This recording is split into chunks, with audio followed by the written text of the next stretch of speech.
Rick Smiley Morning Show. It is 12 minutes after the hour, y'all. Hey, make sure that you book your trip to join me, Ricky Smiley, in Punta Cana, Dominican Republic, Memorial Day weekend. Make sure you visit Ricky Smiley Caribbean Getaway.com. Claudia Jordan got your front page, but let's take a look at hip-hop crack. Yep, we just touched on one of those notorious B.I.G. classics, Sky's the Limit, by 112. He died, almost 18 years ago, March 9th. 18 years? 18 years ago today, man, in Los Angeles, California. I mean, and I think his life serves as a cautionary tale that sometimes you got to move better in life. You know, when you have a whole city that hates you based off the fact that you may or may not have been affiliated with people that may have had something to do with the death of Tupac, got to move a certain way. I wish they would have, held off a trip to LA for maybe a year or two just for that to die down and blow over. But it also goes to show you that no matter where you come from, you can achieve great things. You know what I'm saying? Where you were born and where you come from doesn't define you. You can always reach a higher plateau and you can change. Plateau. I meant to say plateau. But moving on, let's talk about some other hip-hop, shall we? Let's see, I'm going to clean this up a little bit. 6 people were tickled with knives at Amigos concert Friday night in Albany, New York. The PD officials told TMZ that multiple stabbing or ticklings with the knife occurred, as well as a robbery at the Washington Avenue Armory during and after a concert.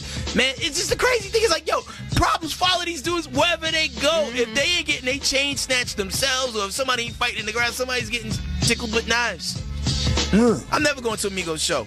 And I like their music in a club. In a club, Migos music is dope. I wouldn't listen to it in my car because it's a time, place for everything. Why not? I just like to think.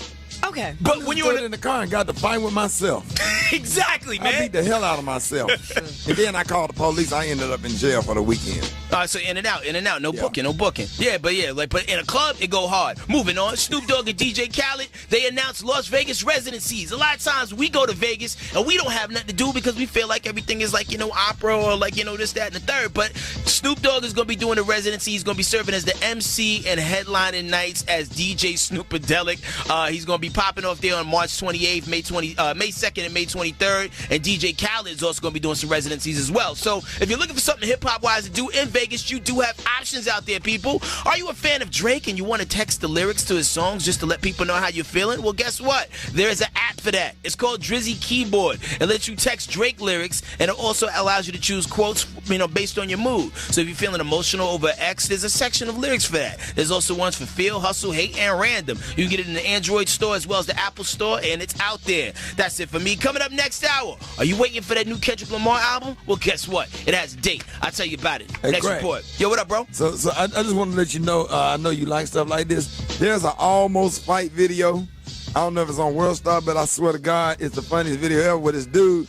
You thinking they get ready to fight, so the dude take out running and run into a tree. The tree knocked this dude out. And the dude peed on himself. I'm about to go find that right now. If you find, I promise to God, it will change your life. Best video ever.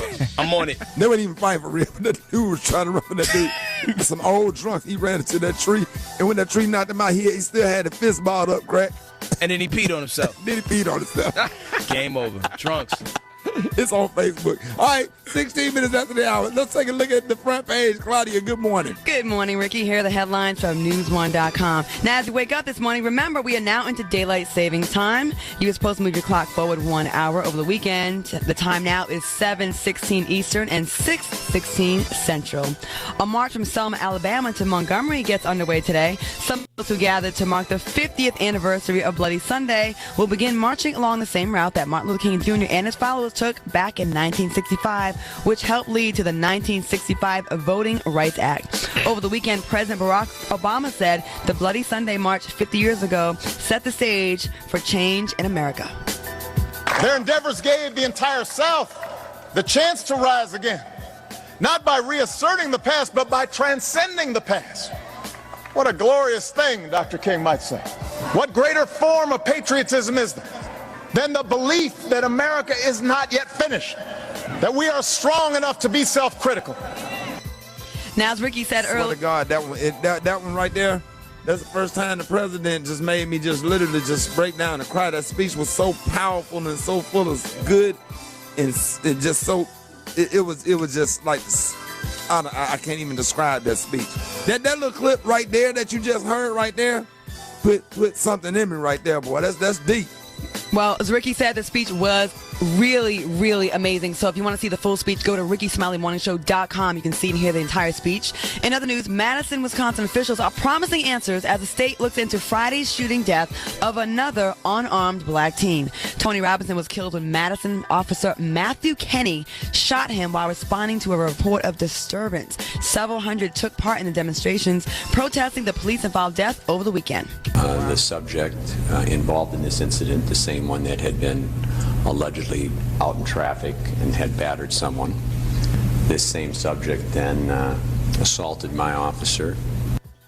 Anybody else getting tired of this every single week? Another unarmed black teenager being shot by the police? Been tired. It'll start when unarmed white teenagers start getting killed by the police. Then it'll stop. Well, it seems they know how to exercise extreme patience, and their training kicks in with the white kids. But with the black kids, we don't really get that luxury. Oh, no. So, you know. Oh, no. They ain't scared of them. And also, I want to remind people, a reminder to piggyback off the Selma situation.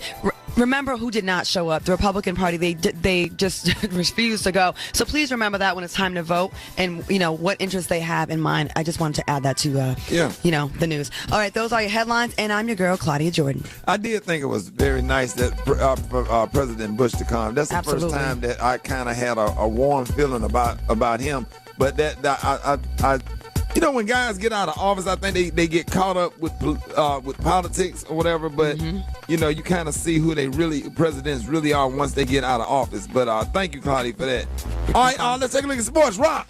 What up, man? Miami Dolphins, they cutting big checks, man. NFL free agency opens up tomorrow, and they're going to sign former Detroit Lion defensive lineman Ndamukong Suh. $114 million, $60 million guaranteed over 6 years. He will be NFL's highest paid defensive player.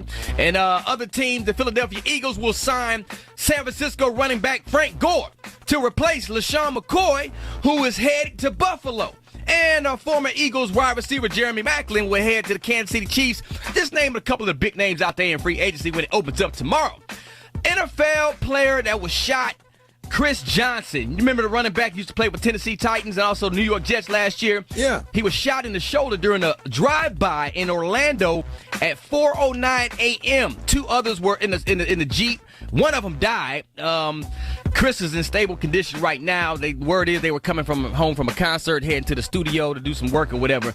So Chris Johnson is in stable condition right there. Bro, when I tell you that's why I feel you, dog. I feel you, man. Warren Sapp's alleged prostitute pleads not guilty to misdemeanor prostitution. Now, if you remember, two women allegedly got paid. misdemeanor prostitution. Two women allegedly got paid $300 for fun times on the night after the Super Bowl with Warren Sapp.